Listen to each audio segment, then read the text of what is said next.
Bonjour à tous, j'espère que vous allez bien. On se retrouve aujourd'hui. Eh bien, écoutez, pour faire cette très jolie séquence de points, je l'avais utilisée pour faire un coussin, mais je me suis dit peut-être que c'est pas tout le monde qui a été voir le coussin et que ça pouvait très bien servir pour tellement de choses. Vous voulez faire un plaid, une petite couverture pour enfants, même pourquoi pas pour une veste très chaude. Enfin, il y a tellement de possibilités. C'est quelque chose qui est assez simple à faire puisque nous sommes sur 6 rangs de répétition, pas compliqué, sur un nombre pair de mailles, donc pas compliqué non plus. Alors, il est clair que c'est un petit peu l'énovore au niveau, mais pas tant que ça quand même. Je vous assure, pas tant que ça quand même. Voilà. Après, c'est quelque chose qui est assez chaud et assez doux et très plaisant à faire. Alors, pour ma part, j'ai utilisé la mélangeoule de chez Cartopus de la boutique Laine du Monde. Je vous mettrai le lien en barre d'informations. J'ai utilisé un crochet en numéro 4, bien qu'il soit préconisé un crochet en numéro 5, mais je crochette lâche, donc le 4 me va très bien. Bien évidemment, hein, vous pourrez le mettre dans le sens qui vous convient, dans celui-ci, dans l'autre. Ça sera à vous de voir par rapport à ce que vous voulez faire. Donc, vous crochetez lâche comme moi, je vous préconise un crochet 4. Vous crochetez normal, je vous préconise un crochet 5. Vous crochetez serré, je vous préconise un crochet 6, si très serré même, voire un 6,5. D'accord? Eh bien, écoutez, c'est parti. On va commencer par faire une chaînette de nombre pair.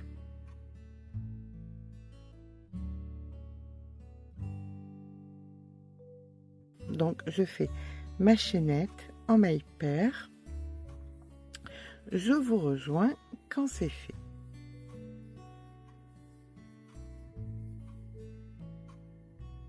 Donc voilà, une fois que nous avons notre nombre de mailles paires, on vient faire une supplémentaire et on vient faire le même nombre de mailles. Alors pour ma part, par exemple, c'est 44. Donc je vais faire 44 mailles serrées. Je vais vous rejoindre à la fin du rang quand j'aurai terminé mes 44 mailles serrées.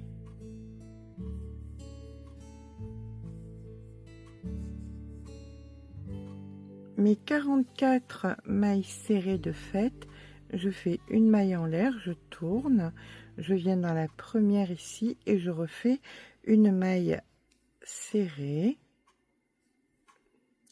Puis je vais venir travailler dans le brin arrière. D'accord? Donc je vais en faire 42 dans le brin arrière. Donc 1, 2, 3. Vous voyez bien dans le brin arrière. Hein? Je vous rejoins quand je suis en fin de rang et qu'il m'en restera qu'une seule, qu'on fera exactement comme la première, c'est-à-dire de façon normale. Voilà, quand il me reste une seule maille, eh bien je viens non pas la prendre par l'arrière, mais en totalité et je fais une maille serrée. Une maille en l'air, je tourne le travail. Et ce rang-là, je vais le répéter encore 2 fois sur le rang. Donc là, nous avons fait le rang numéro 1 qui était des mailles serrées, le rang numéro 2, c'était celui-ci. Donc le 3 et le 4 seront exactement pareils que celui-ci. Donc la première, c'est une maille serrée, puis pour moi, hein, les 42 autres sont des mailles dans le brin arrière. Donc les 2 rangs qui suivent, le 3 et le 4 sont exactement pareils. Je vous rejoins à la fin du 4e. N'oubliez pas, la première et la dernière sont des mailles serrées normales et non pas prises dans le brin arrière. À de suite. Voilà, je termine donc ici ma 44e de façon tout à fait normale.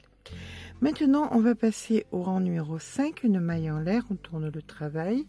Dans la première, ici, nous allons faire une maille serrée tout à fait normale. Par contre, nous allons faire une maille serrée, non pas dans celle qui suit, mais dans celle d'après. Ici, nous faisons donc une maille serrée. Le fil sur le crochet, on vient dans la maille qu'on n'a pas travaillée et on va faire 4 jetés. Donc 1, 2, 3 et 4. Un premier jeté et un second jeté. On repasse une maille, on revient dans celle d'après. On refait pareil, une maille serrée. Le fil sur le crochet, dans la maille qu'on n'a pas travaillée, 4 jetés. 1, 2, 3, 4. Un premier jeté et un second jeté. Et on recommence. Ici, une maille serrée. Le fil sur le crochet et 1, 2, 3, 4. Un premier jeté et un second jeté. Et ça, eh bien écoutez, vous allez le faire jusqu'à la fin du rang. Fin de rang, vous aurez une maille serrée tout à fait normale. Je vous rejoins en fin de rang. On vient donc faire dans la dernière maille ici, notre maille serrée. Une maille en l'air, on tourne le travail et là, bien écoutez, on va faire exactement la même chose. C'est-à-dire que dans la première ici, on fait une maille serrée. Donc on vient passer une maille, dans celle-ci on fait notre maille serrée, le fil sur le crochet, vous allez venir dans la maille non travaillée et vous faites donc 1, 2,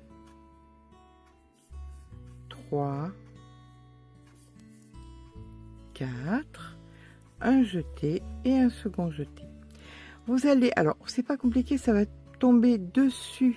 Vous voyez la petite bosse là, là vous venez, vous faites votre maille serrée, le fil sur le crochet, entre les deux ici, vous venez faire vos 4. Donc 1, 2, 3,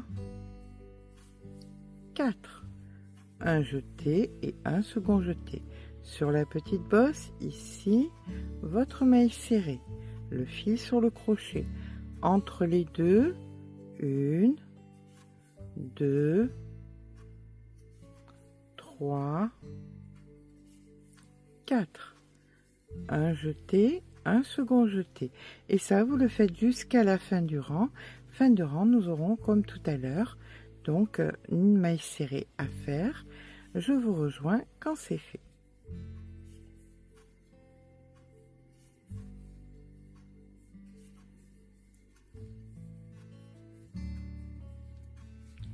Voilà ce que ça nous donne.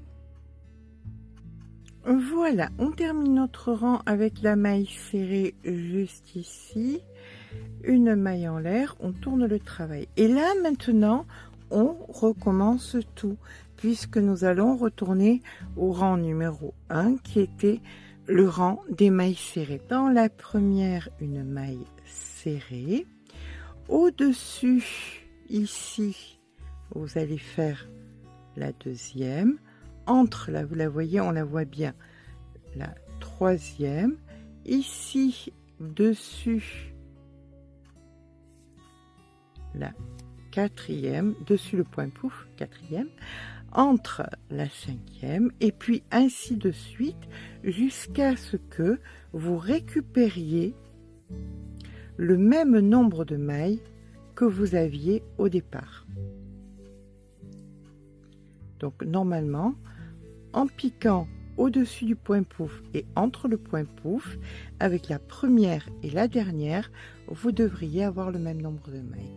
Je vous rejoins donc à la fin du rang. Donc voilà ce que nous obtenons. Et à partir de maintenant, bien écoutez, vous allez reprendre vraiment totalement ce que nous faisions.